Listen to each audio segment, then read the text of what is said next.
My people, what up, though?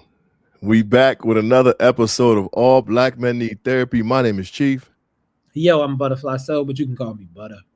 Yo, and the rest of the gang is either on the way or might not be able to make it tonight, but we're going to keep this train rolling. Yo, you know what's funny, Butta? I don't know why, but every time I do the intro, you smile all the time. Yeah, I'll be like, I don't know why. we're at the moment. This is the moment. No doubt. No doubt. Yo, before we even get into the episode and get to doing anything, our listeners and our supporters, we appreciate y'all. So I've been in the studio a lot lately trying to work on some different things to get my next project together. And I've been working with a young brother out of New Haven, Tay Fetty. He just won Connecticut's Artist of the Year. And he slid me an unreleased track. And was like, yo, I think this would fit perfectly for the podcast. Man, this is kind of cool. So I downloaded it. I'm just going to give y'all like a good 60 seconds of it. Let us know what y'all think. We might have a new little intro theme or something for the podcast. I'm like, this is kind of cool. It's a new track called Finding My Way. It's not even released. You know what I'm saying? So I'm going to give y'all a good minute of it. And let me know what y'all think. Butter, did you hear the joint? You know I did. I know exactly what you're about to play. It was fire. Okay, so check it out and just let me know what y'all think.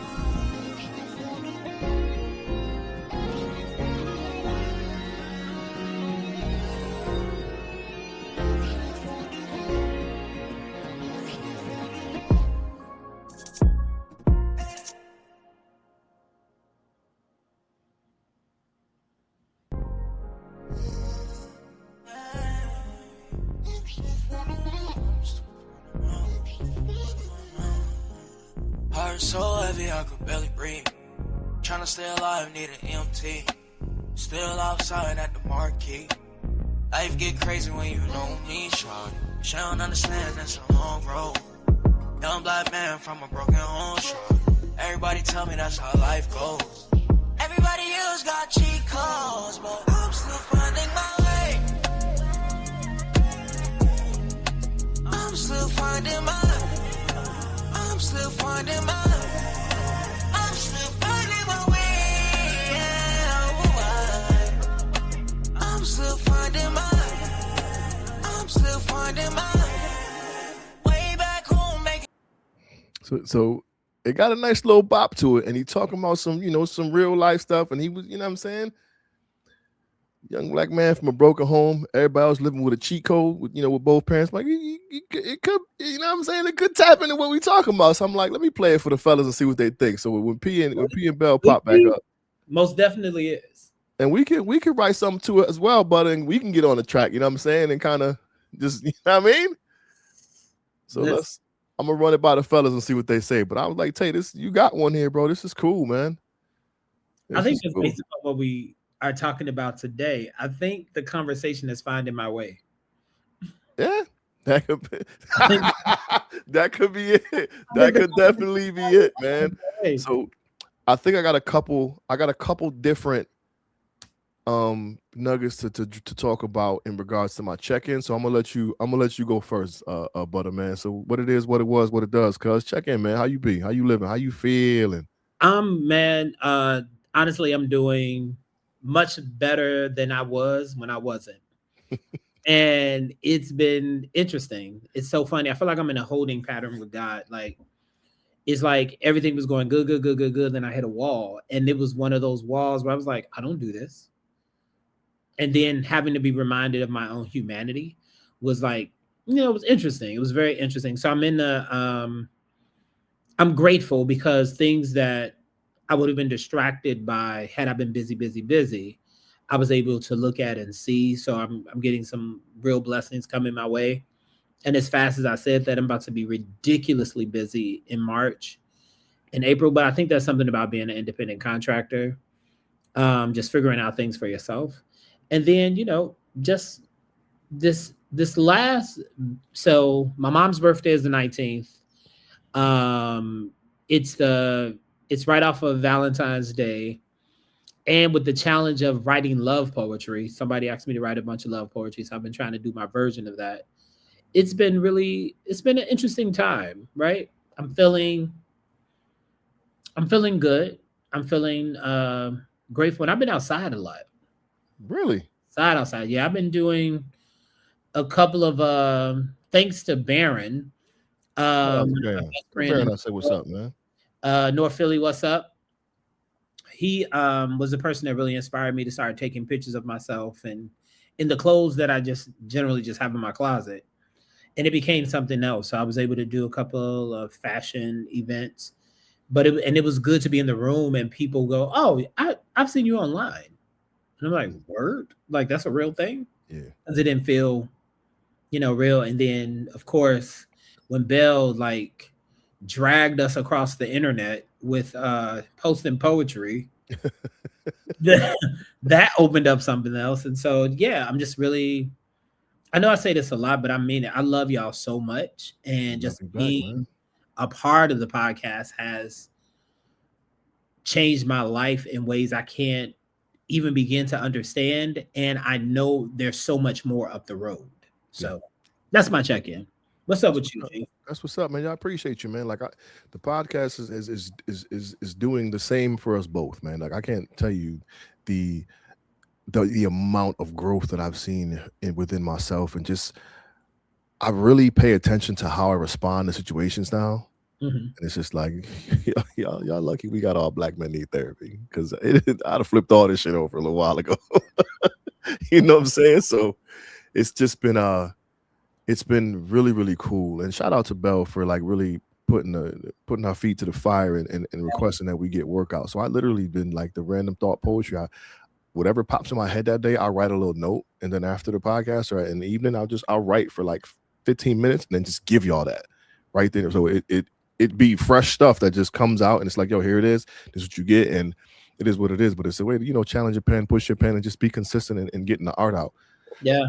Some other stuff is coming soon. I had gigs on gigs on gigs today, like back to back to back today, and I tried the that poem I was telling you about, the dad poem.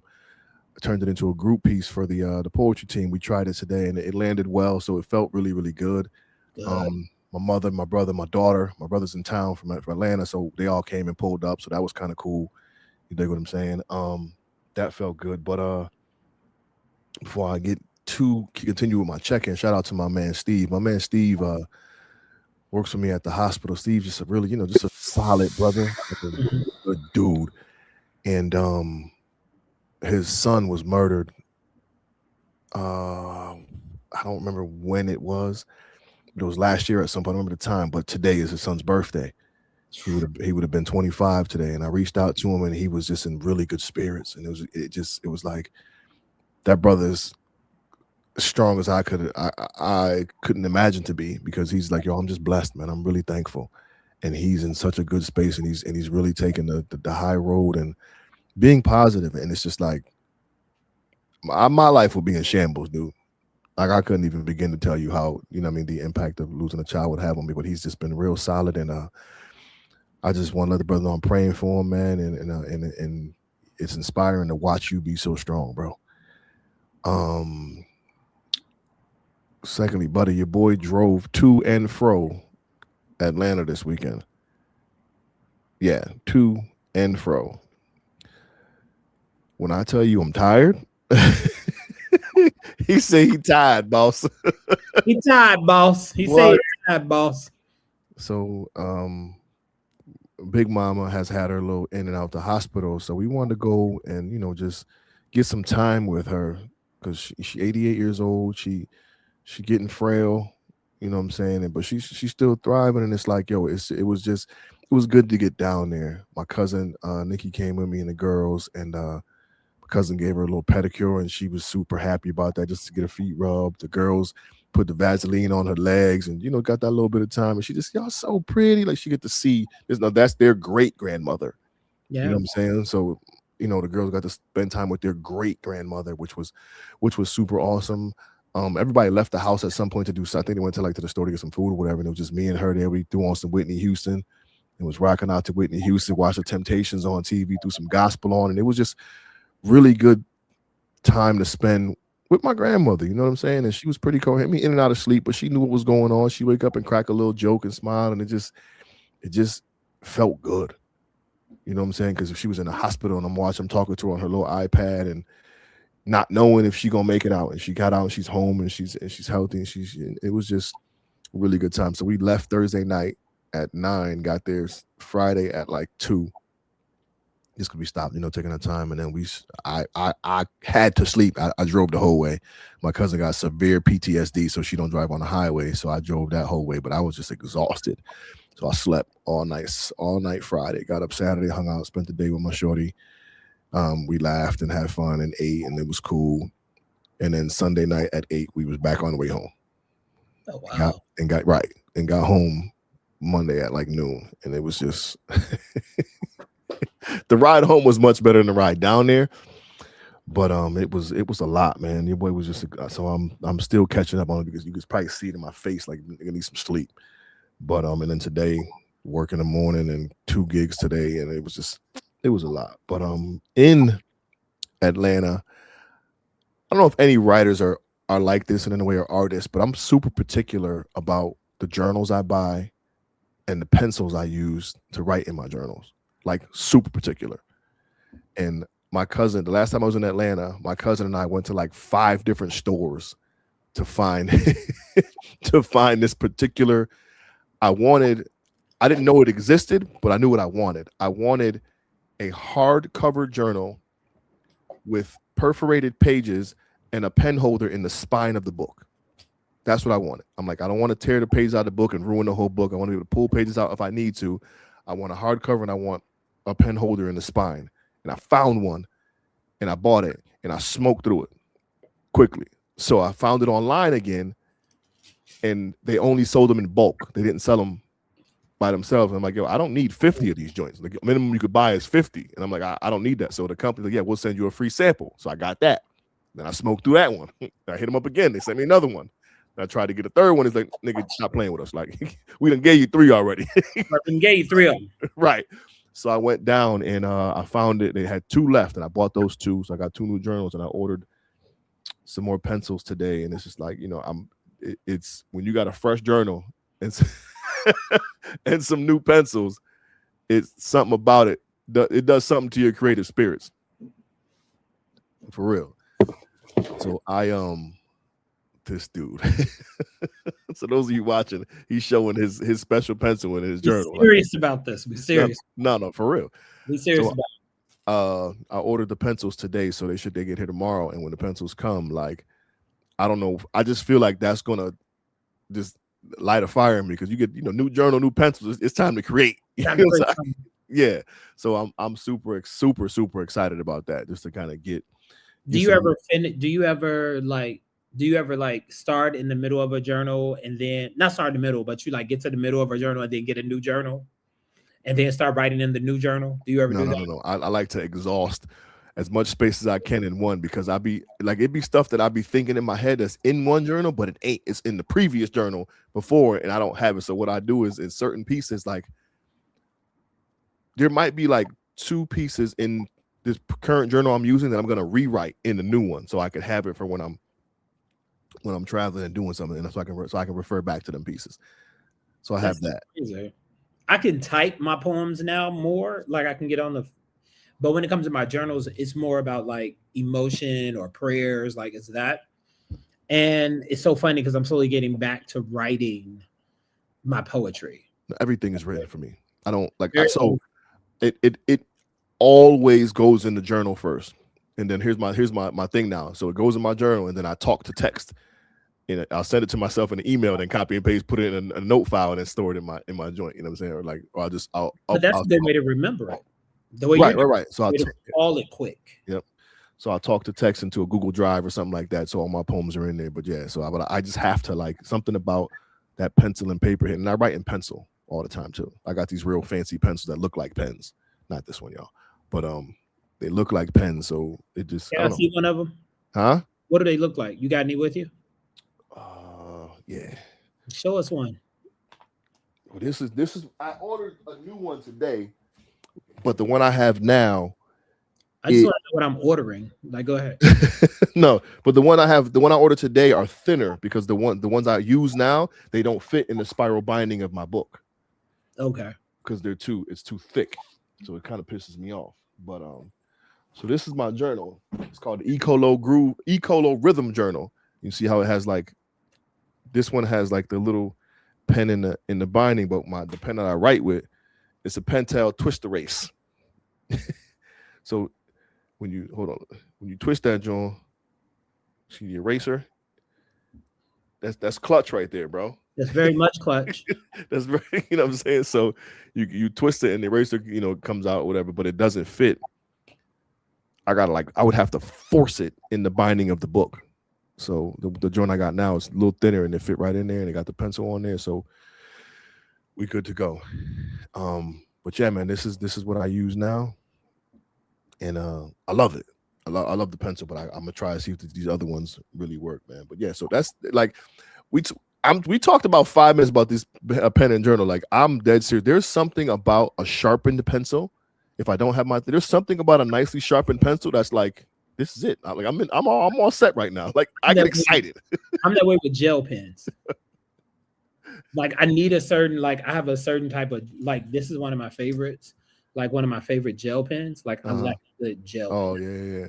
Okay. I can do that all day. And then I have black paper sometimes that I write on. So I'll use different kinds of markers, like pens that can. Because I like to write like an emotion in color. So it's interesting. Yeah, that's interesting. I never did that. So that's interesting. It's interesting. Yeah, man. So outside of that, man, it's about catching up. I leave to Houston on Friday. Gonna do some more work on my album. Meet with my man Sir Billy. It's gonna be dope. I'm super excited about that. Oh, and out of nowhere, my aunt, my dad's sister, called me on Saturday and was like, "Hey, I'm just hitting you up. We're planning a family reunion for 2027. I want you there." I'm like, "Bet, I'm there, no problem." And I'm like, "Where are you at right now?" She's like, "I'm in Houston." I'm like, "I thought you were in Austin." She goes, "No, I'm in Houston." I'm like, "I'll see you Friday." So, wow. Yeah, so I'm gonna pull up on my aunt. We've met before, but we went to went to my other aunt's place, her sister's place, and it was in Austin, but she's in Houston. So I'm gonna be in Houston on Friday. So I'm gonna go, hang out with my aunt for a little while. So that'll be kind of cool. You know what I'm saying? Another step closer to reconnecting with my dad. So that's kind of like, everything. It's way crazy how things work, man. You know what I'm saying? So I'm gonna pull up on Shorty and just get some time in and make the best of my experience while I'm out there. So I think when we're a space for change meets us. Yeah. When we're a space for a change, we'll meet you like right where you are. It's like, oh, you ready? Okay, let me put family around you so I can introduce you to family around you. Yeah. I get that. I get that. How I was going. So I let Butta hear it, y'all, before the episode began, and I know y'all were here when I was talking about that handshake piece that I wrote or that I was going to write. So I wrote it and we made it a group piece for the team, and so that we rehearsed it last night and kind of, we weren't crisp with our delivery, but it went across today and it was cool, man, and it felt good, and we made it light yet impactful. Like there's a story in there, there's education in there, and we still had fun with it, and it was dope. So we're gonna use it next month when we go to the Poetry Slam in New Mexico. So I'm excited about that. But what was it like to not have it be flushed out in a particular way? What was that like for you? It was nerve-wracking almost, because when you get on stage, you want to be polished. You know what I'm saying? You want to be polished, and we was like, in the words of LT, you can't fuck up. They don't know the poem. So it's crazy because we got through the poem, but when I forgot a line, he picked it up. When he forgot a line, I picked it up. It's crazy how it worked in that moment, but like he forgot his line, I kept it going. I forgot mine, he kept it going. So they obviously the audience couldn't tell. We both were like, damn, we fucked that all the way up. But we got a good.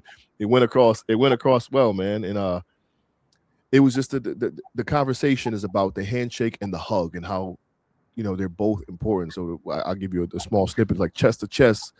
Says, "I'm not afraid to help you hold the weight. We squeeze hands to remind each other that we're still human. Pat each other on the back because we deserve it. Because an open hand says, I trust you. Open arms says, you are safe here. The dap ain't just what you see. These two hands ended wars. Or these two hands form truce. Ended wars. The dap is proof of peace. That hug is belief in it. Don't call it casual or coincidence. it's a hidden gesture of love. We would cut a slice in our hand and shake on our blood, and that made us family. So the next time two palms meet, know it's a sign of respect, a gentleman's display of dignity and pride.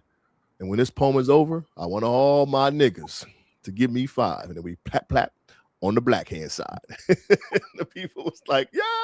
So it went on well, and we had fun with it, and it was light, but it was still like educational and showing how meaningful the handshake and the hugs were. It was dope, man. So y'all look out for that. We're gonna record it and definitely put it out there. I find it interesting that we're in a time where we need hugs and handshakes. Yeah. In the way in which we do, like we need to. I've been in a couple of meetings today about de-escalation. So I'm working with the Brooklyn District Attorney's Office to do some stuff with their teens. And I'm also in some schools with Momentum Education. We're working with some young men, help put together almost like a rites of passage for some 4th and 5th grade boys. And the big piece is de-escalation. And I'm finding that more and more, the only time we use our hands is to hit each other.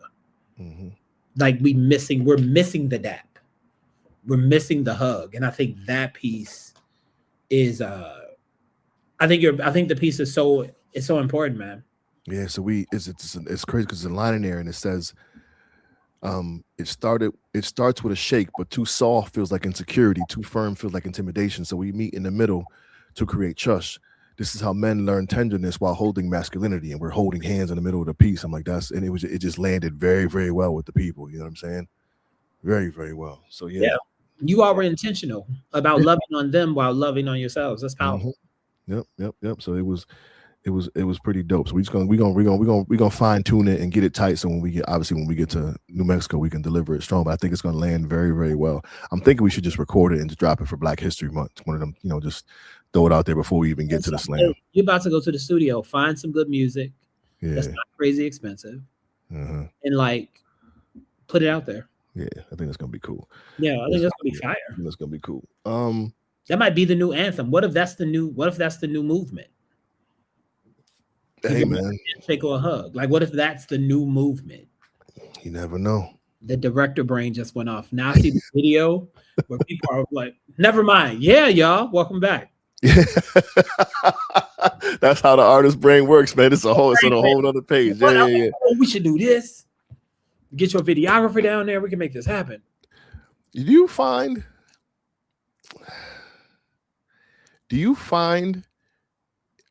this is a shift. This is a shift in the conversation, yo. We're about to go into the topic, but I'm a segue into it this way. Okay. Do you find yourself leaning on your director's hat in your relationships? Oh, good question. No, I don't lean. If I'm leaning on my director's hat or like any type of artist stuff, I'm out the relationship. Okay, that's fair. Because what happens from the relationship I've learned, be the friendship, brothers, it inspires my art. Like how you were talking and I was like, that's a movement. So I start getting a download of information. I'm ready. I find that there's a part of me, I think, that was this kind of like artist in the relationship. Like I want to get you to the CDs with all the songs that, I listen to while thinking about you, that kind of stuff. And that part of me is kind of like, nah, that's nice.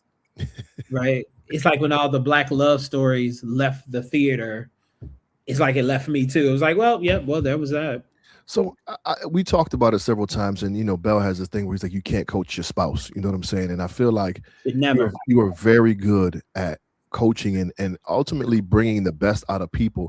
And it's so crazy because those dynamics shift dramatically when you're in a relationship. And ladies and gentlemen, I want to just tell you how, you've seen it. You've heard this man speak. You hear the gems he be dropping and the one-liners he come up with, but he has directed my play. I have a one-man play titled I Wish Life Had Training Wheels. We've performed it multiple times across the country and have gotten a standing ovation every single time. And it's been nothing but love, and it's all good. But I want to just express how gifted and talented this dude is and how he literally can bring the best out of you. And I'll give you an example of what happened. We're rehearsing one day. I'll never forget it. We were in your lobby in the apartment, and when you was living in the apartment building in New York, you remember being in that lobby? Mm-hmm. And we're rehearsing over the thing, and I'm going in, and this we particularly saved this one portion of the play where it gets heavy for last. We rehearsed everything else, and then we went back to just finish that to make sure we got that right. And because I'm like, yo, I'm not about to be crying at rehearsal and just burn all my energy and spend the rest of the night with that type of emotion on me. So we're rehearsing, and I'm doing it, and I'm crying, I'm in my feelings, and I'm feeling good about it. He looks at me, he's like, that's not it. I'm like, what the fuck you mean that's not it? Like, I'm in here, I'm crying, I'm giving you what I got. He's like, that's not it. He's like, your brother is tucked so far away from you. He's in such a safe place. You won't let yourself tap into those real emotions. And I'm like, what you mean? I'm crying. Like, this ain't me acting. Like, I'm pulling from feelings. Like, yeah, but that's not it. And he's like, I want you to take a minute, Chief. And he said, because how I found out my brother was murdered was his father was knocking on my door at 2 a.m. And he goes, I want you to take a minute, and I want you to think about that knock you received. And I want you to answer the door again, except this time he tells you it's your daughter. And I remember, like, my heart stopped for a second when he said that. And I redid the scene with that in mind. And I felt and saw what he was looking for. Like, the emotions were so different, and it came from such a real, sincere, emotional space. And I was just like, not that I didn't believe in you, but I remember after that rehearsal being like, he's fucking good. Like, he is really good and knows how to work with his artists and actors and really get the best out of them. And I remember using that same philosophy every time we were on stage, which is why I had to stop doing the play, because it literally, we had a Friday, Saturday, Sunday run. After every night, I would be spent. And by the end of the weekend, like, I had no physical or emotional energy left to do it again. Like, But I can't. Rule, use it all. Like, I had a bad day. Good, use it. Like, because that's energy that you don't want to waste on a bad day. Right. That's fuel. Like, you want to use that. And what I can say about you as an artist, you always leave it on the table. Like, it's never you. I think I can imagine it's what teachers go through with students. Like, you've been in school system for forever. Like, when someone's inspired around you, it inspires you. So it inspired me to learn. It was like, okay, what is it that'll make him go? Right? I can push him here. I can't push him here. Right? Like, we understand I could do that. Even when you were talking about the brother today and his son, all I could think about was February 22nd. Which is Sunday. Right. And I'm like even talk about it now.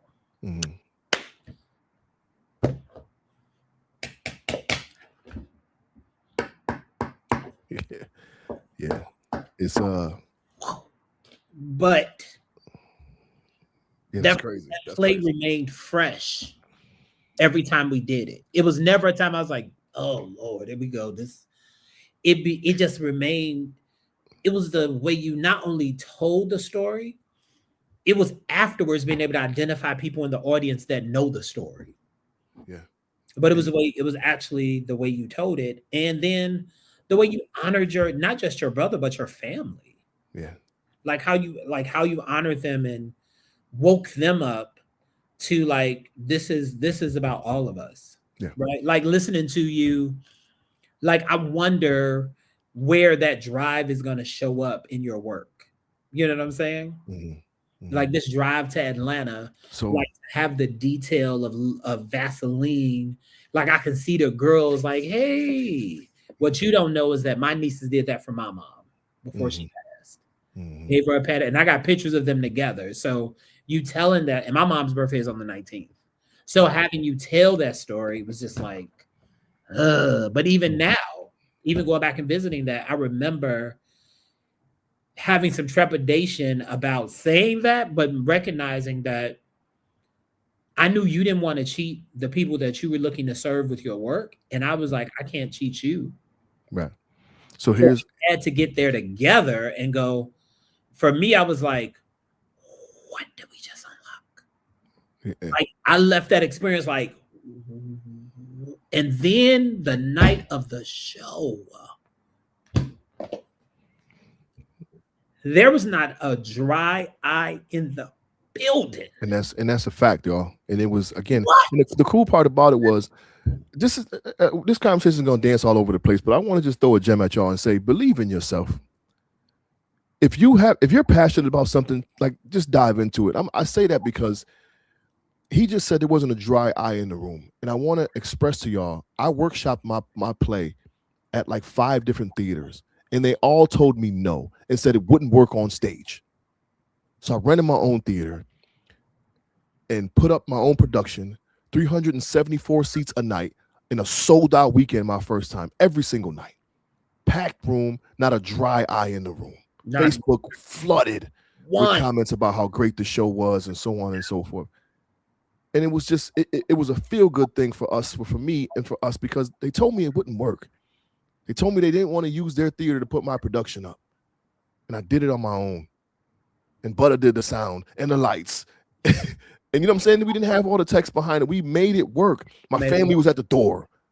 Like, everybody banded together and we made it work and gave the people an experience that they'll never forget. It was a night that, like, it was multiple nights, but that opening weekend was just, it was so powerful. And I could see, like, the pride in my people's faces by watching the play and just being like, yo, that was unbelievable. I can't, like, I feel for you, but I'm so thankful you shared the story. They laughed, they cried, they left feeling empowered. Like, it did everything it was supposed to do. What I found interesting, and my excitement had me cut you off, I apologize, was watching your boys who played football with you and stuff like that, understanding the entire story, fall into each other and sob. Yeah.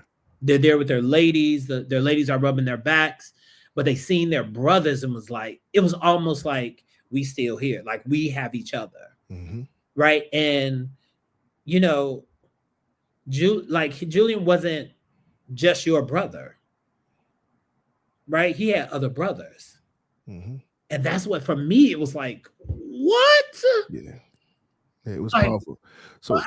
I doubled back on that, Butta, because I told you I went to Atlanta and I learned on the way down there, I was basically bamboozled. I was hoodwinked to have an escape mission. And I don't want to put my people's business out there, but my aunt was going through some things with her dude and needed to get up out the house. My aunt that my grandmother was staying with. It was on Saturday.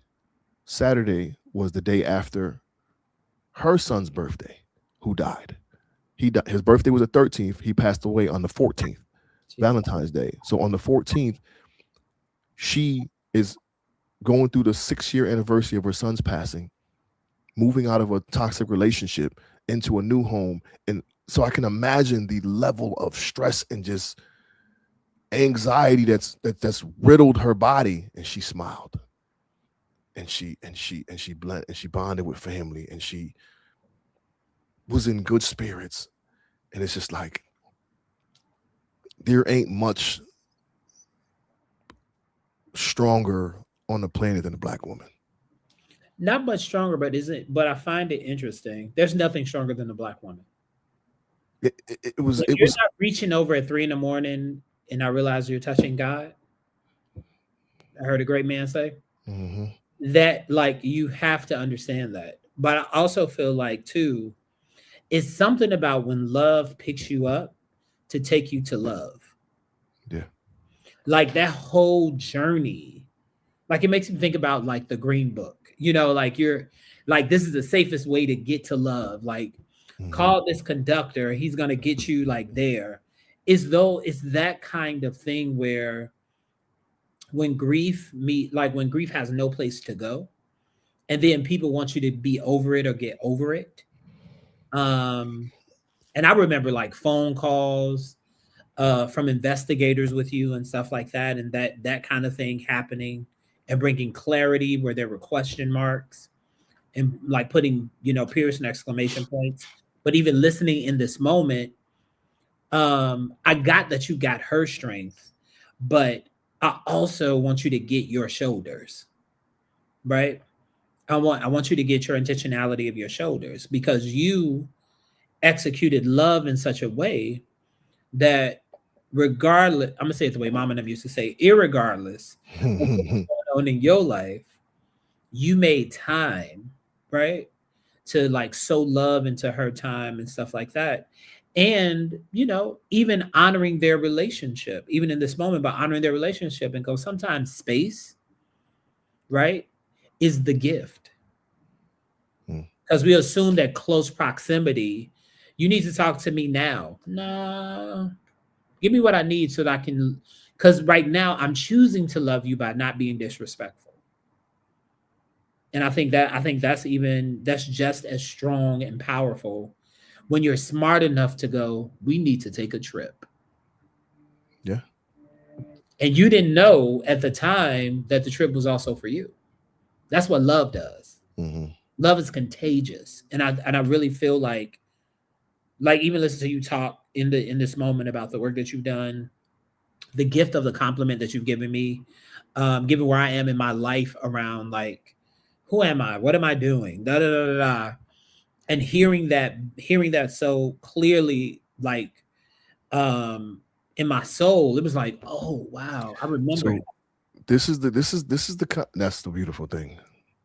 I remember him, and him being that part of me that I haven't tapped into in such a long time is a beautiful, beautiful thing. So that's interesting to hear you say that, because I think I talked about this on a couple previous episodes, and it's wild. I know it was only a physical thing, but it says a lot about how we speak to ourselves, or what we forget about ourselves. Because there was Devon Rodriguez, the artist, he lives in this inner city, and he's always painting people and whatnot.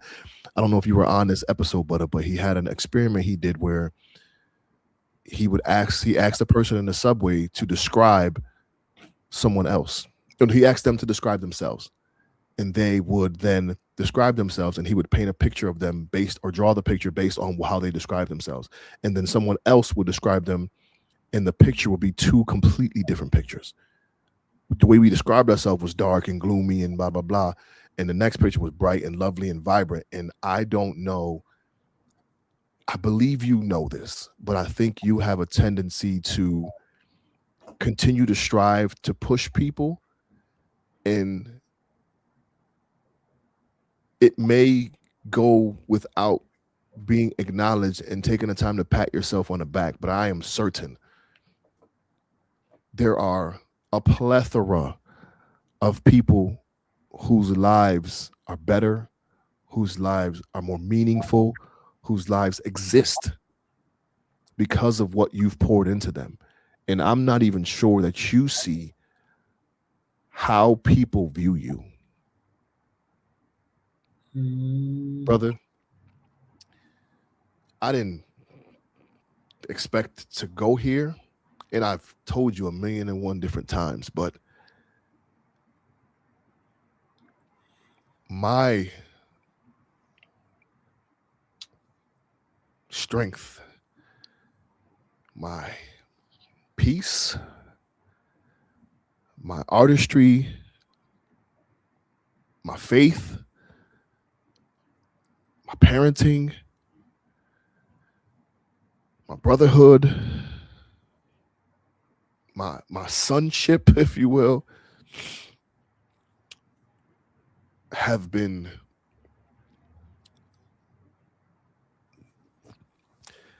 monumentally impacted by how you've poured into me.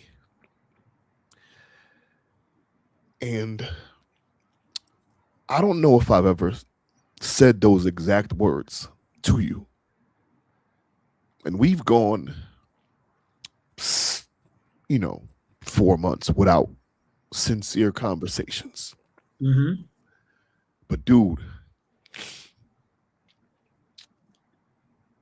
having you in my life has been a blessing that only God can bestow upon me. I love you. I appreciate you. And I'm grateful for you. And I mean that with everything that I got. And I think this is an opportunity to put this vulnerability out there and let the brothers know that it's okay to tell your homies you love them. And it's okay to cry when doing so. But thank you, bro. Like I talked about it in the previous episodes that I was in that if it ain't one thing phase, when it rains it pours. I'm still in that. But I'm so grateful. Like my man Steve, I'm thankful. I'm positive. I feel good in the midst of all the bullshit. And I owe that to you, brothers. I owe that to all black men need therapy. I owe that to the circle of men and people who pour into me consistently and keeping me this way. I don't know how the hell this turned left so fast and how it went there, but it was one of them things. It was on my spirit, and I needed to put it out there. And you said something a moment ago, Butta. You said,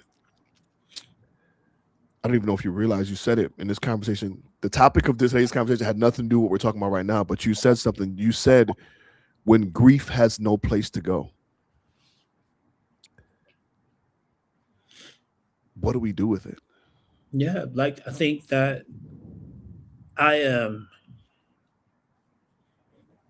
I tell y'all how much I love y'all all the time, but I have like put in requests like, God, if I'm on the list for the strong ones, take me off. I know that feeling. Side note, I wrote in my poem and I said, I wish I wasn't so strong so everyone wouldn't count on me. But I wish I was stronger so everyone could count on me. So it's Listen, a conundrum we're in. But yeah, I get it. and I get it on so many different levels, just how all the like you three hands down mean the world to me. When I grow up, I want to be like y'all. I mean that. I think you all are exceptional fathers.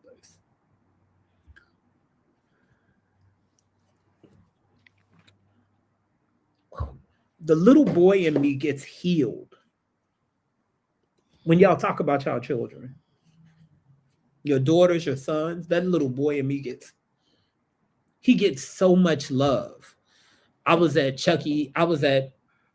like Chuck E. Cheese or the arcade with my dad, right? Or my dad was recording in my room, right? Or my dad came to my baseball game, or when my dad laid down, I was able to climb on him and like laugh because that's our favorite place in the world. It's the safest place in the world for us, right? That's all of y'all telling me stories about a childhood I've never known. Like, never known it. But I leave so lifted and like full. I'm the favorite uncle. And you all teach me to be a better man in that way. I man, like Baron, Jerome, these are my best friends. But then there are other brothers who are just like have shown up in my life and just been like a blessing. But Mike, y'all, watching you brotherhood with your bros, like, dude, the football games, like the countless numbers of okay, but I'm coming to rehearsal, but I got the game on this day, and it's cleat, and everybody in tow, and it's food, and like all of those things make a difference on in those moments where it's like, what the hell is going on? Right. And I don't know that I don't know if I'm the strongest in my group, but I can tell you there are days that I feel like I'm the most tired, like the most exhausted. Only because I understand that I've been entrusted with a gift and the gift doesn't belong to me, but it's my responsibility to take care of it. And often I find myself looking for a mentor, somebody who, a brother who will love on me. And I would say this, but what I've come to learn is that I don't miss my father. And because of you all, I no longer miss being fathered. because I'm always nurtured, I'm always poured into, which allows me to pour into other young men in a particular way, because I essentially became the adult that I needed. But in doing so, I was able also to give back, right? And I know, like, we had talked a little bit about talking about relationships, but really the relationship that I had to learn was, or the one I'm learning about, is what I believed about myself, I was creating in my life. Hmm. My belief was manifesting some things. And there were some like moments where I was like, Dad, y'all did not prepare me. I was angry with my parents and went right back to forgiving them. But I would be, there are moments where I would get like really upset. And then it's moments like today where I feel like God just winked at me, like, I'm here. I never left you. Mm-hmm. I'm always with you. And I have a mentor. Her name is Sylvia High, High naturally. And she was thanking me. That's actually how her husband met her. He walked up to her and said, "Hey, I'm Michael High, High naturally," and how she introduces herself when she's presenting. But she made a comment. She said, I was telling Michael about all my earth angels. Man, I heard her say it the first time. I was like, man, that's so sweet. I get it now in a way I can't even begin to tell you. Like, I don't know. I think this probably came up for those of us who went to Galentine's Day and felt like lost or alone.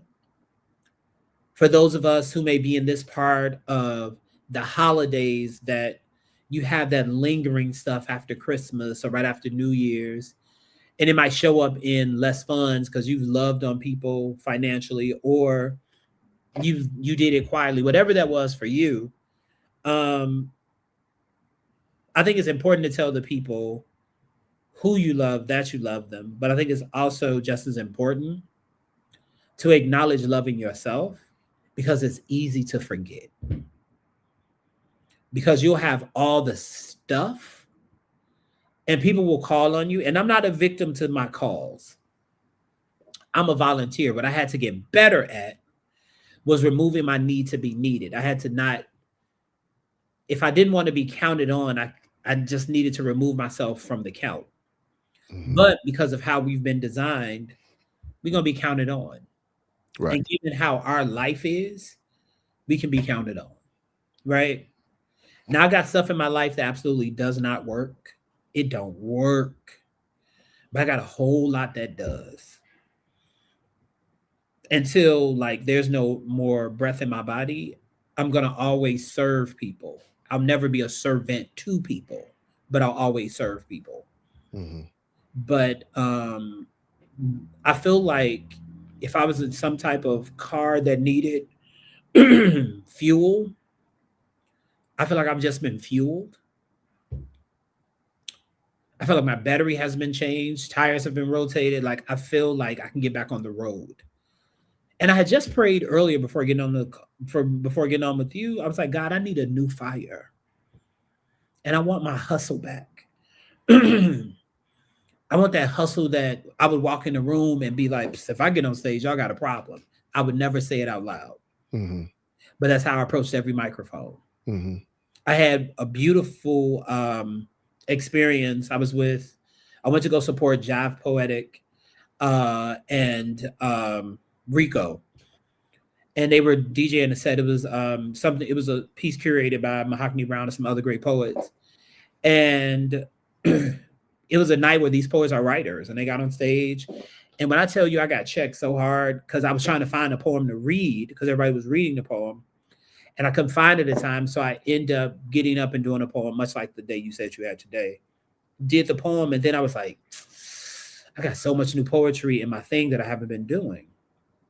And so I reached out to Rico. I was like, I need a writing workshop, right? Because I want to be versatile. I want to have all those things. And then when it's time to direct, I want good work. I want to direct good plays again. And so that's really where my heart is. I left my craft on the table because I thought I was being immature by dreaming. Like, well, come on, you're this age, and I don't have a lot of the stuff that my peers have. I don't have a lot of stuff y'all have. because that stuff never. I wasn't raised in a home, so I never wanted a house, and I don't want to cut grass. But like, I don't want to do the upkeep, right? I don't. I'm just gonna keep it a buck. But and I lived out of a bag most of my life. But what wasn't in the bag is in the bag. I have amazing siblings, and I love my brothers. My nieces and nephews are the best. But it's something about the family that I've chosen. Right. Dude, y'all different. I wish everybody had a chief. Everybody had a bell. Everybody had apprentice. Like it's like, oh, I don't even know what feeling like a man feels like because I don't know what it's not to like not feel like a man. In moments where I couldn't provide or I couldn't be provisional, I felt like I was lacking man. Yeah. But whenever I'm with y'all, I always feel like a man. When I'm with Bear, when I'm with Jerome, like I feel like I was designed to be a black man. And I'm so great. Like I'm so grateful that this is my life journey. And I hope that anybody's listening to this, that you get what you need.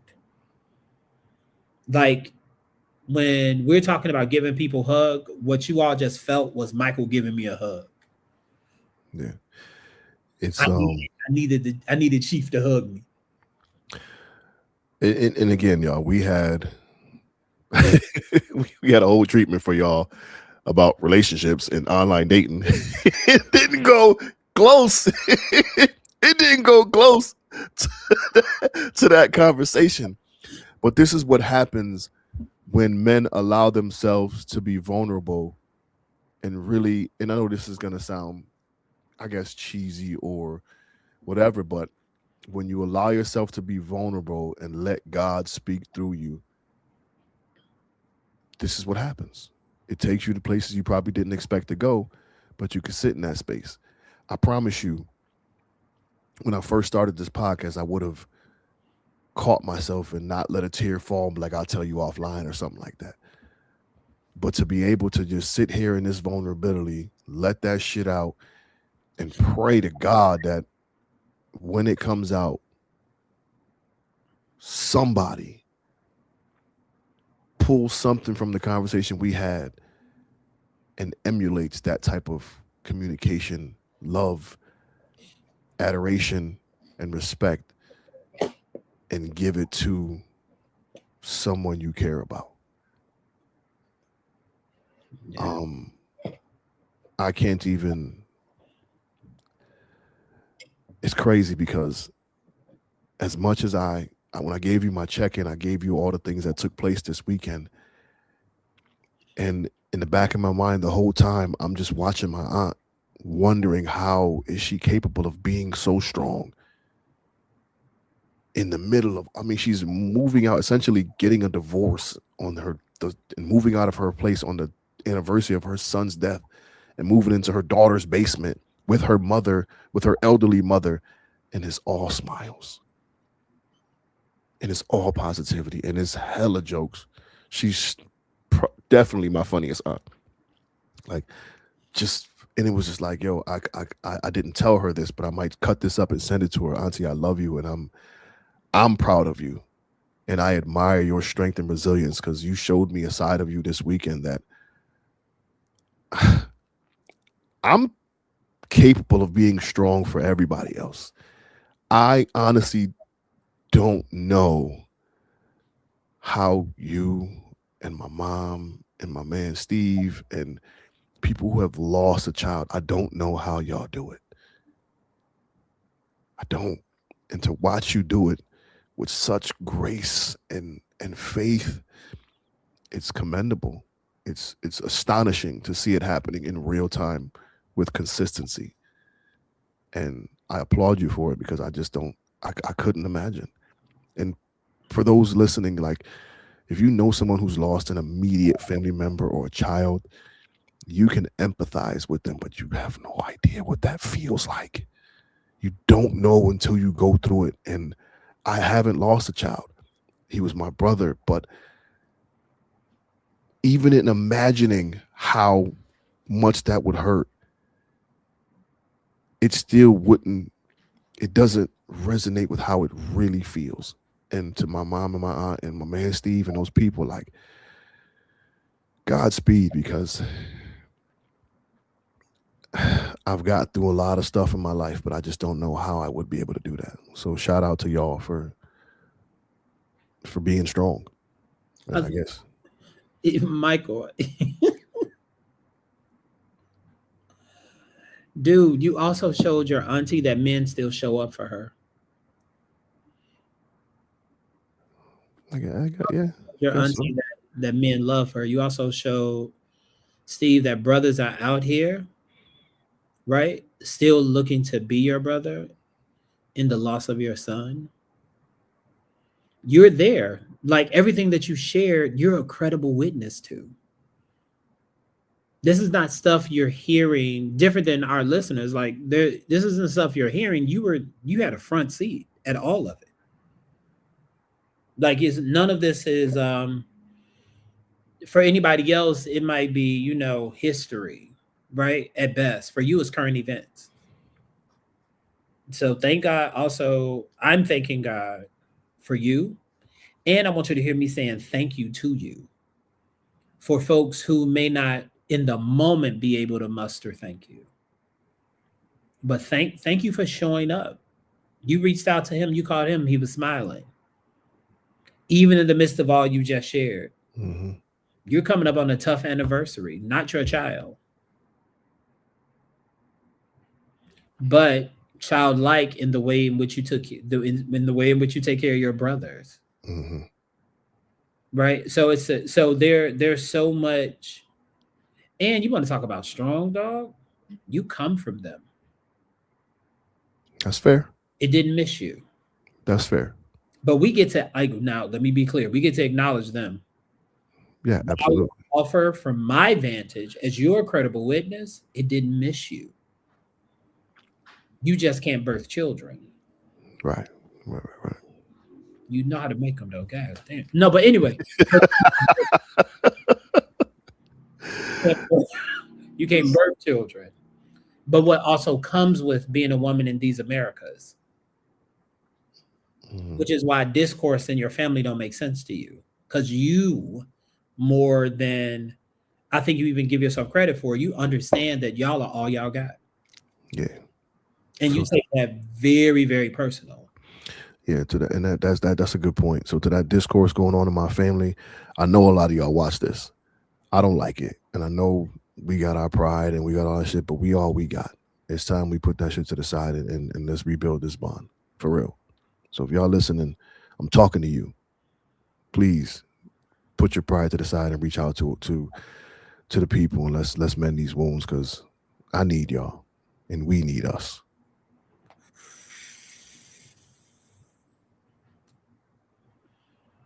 Yeah. I need y'all and we need us. It don't get no clearer than that. Yeah.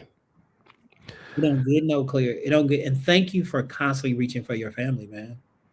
People have like walked away from family for much less. Yeah, for sure. When my mom died, people stole money. Y'all, I think not that I'm not ashamed of anything that like took place or embarrassed by anything that took place, but I don't want to continue to beat a dead horse and jump down into this grief cycle. I'm gonna title it "When Grief Has No Place to Go." That's what I'm gonna call this. And that was not the intended topic of conversation today, but when you allow yourself to feel in the moment, this is just kind of just what happens. I have been healed in a way that I didn't anticipate tonight. I don't know if my aunt watches the podcast, but I'm gonna send her this link just so she knows like this is coming from a real place. And I told her, it's good to see you. I love you. See you next time. But like, Auntie, I'm proud of you. Like, I know that wasn't an easy day for you, and you made it look like everything flowed seamlessly. But I can't tell you, she had me laughing the whole day and was just smiling. And I know it was on her ass. There's no way it couldn't have been. You know what I'm saying? And she pushed through, and it was just a beautiful thing to see. So I just, Auntie, I want you to know that I see you, I saw you, and I was, I was empowered for Mm, real, for real. that's So, good. so yeah, let's go ahead and let's go ahead and get these final thoughts, man, and let's There are final thoughts. There are more thoughts. Okay, go. let's go ahead, let's Thoughts. go ahead and do that and put this one to rest. Butter, I'm a come on, man. um.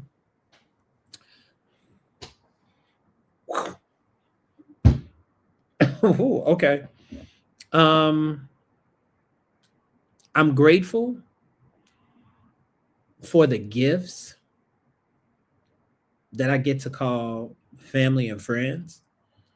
What I learned tonight is that when grief has no place to go, allow the love in you to flow to the people who get to have it. And that doesn't take away from who's passed.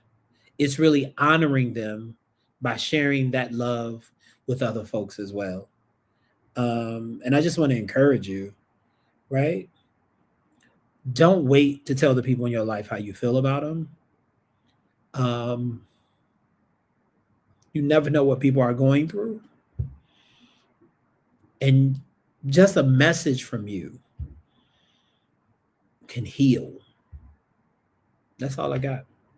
I appreciate that. Um, whew, this has been one, y'all. But I tell you what, I think I might have needed that cry. Those essentially were tears of joy and gratitude, Yeah. and it wasn't like a somber thing. But I was just in a place where like I'm really thankful for the people in my world and in my circle, and God put it on my spirit to let this man know that the impact he has on people and on my life. When grief has no place to go, it can overwhelm us. And we have to find some place to put it and something to do with it. And sometimes it just takes time to get to that point. But when grief has no place to go, I pray that you have a circle of people in your world that you can lean on and release.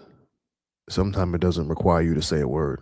It's crazy because on the way, I was in my car with my cousin for 30 hours over the course of the weekend driving.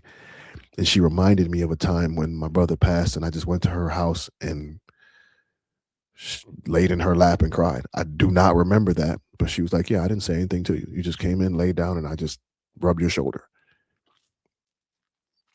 When grief has no place to go, I had someone to go to, and they understood. And you don't have to say much. She didn't have to say much, but she was there and allowed me to just feel it. Again, I don't remember that moment, but I'm pretty certain it happened.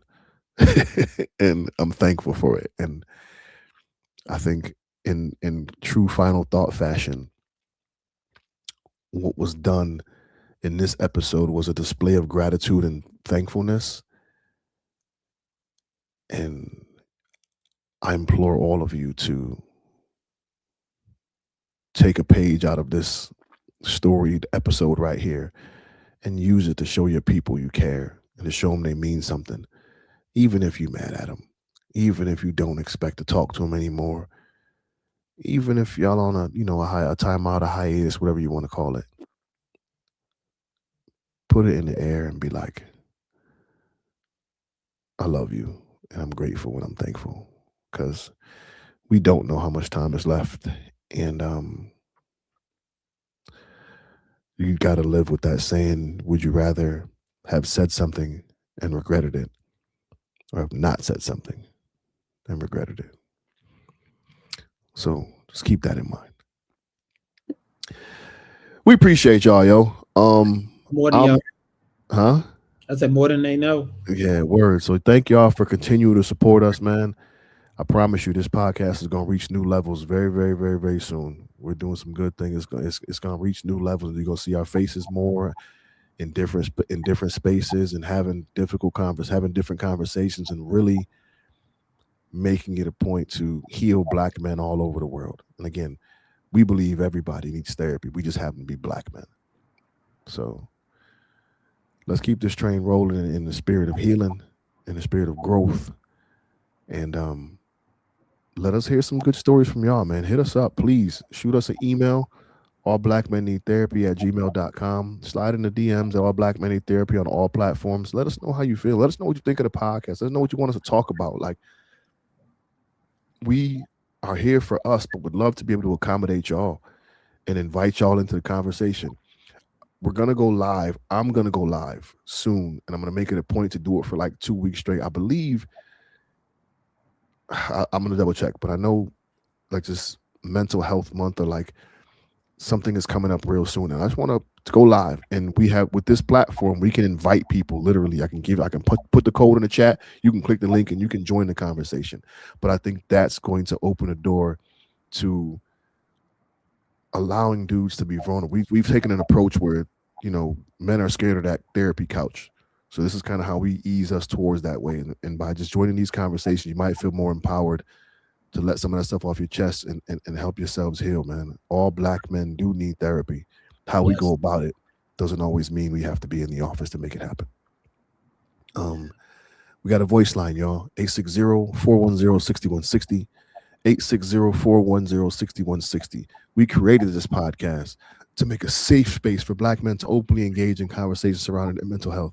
And I think tonight was a prime example of how safe it is here and how safe we feel under the protection of our brothers. So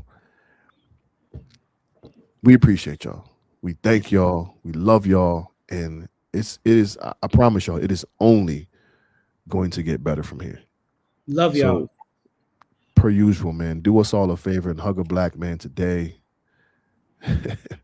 and tomorrow, y'all. Listen, it's the month of love. Let somebody know you love them. That too. We out, y'all.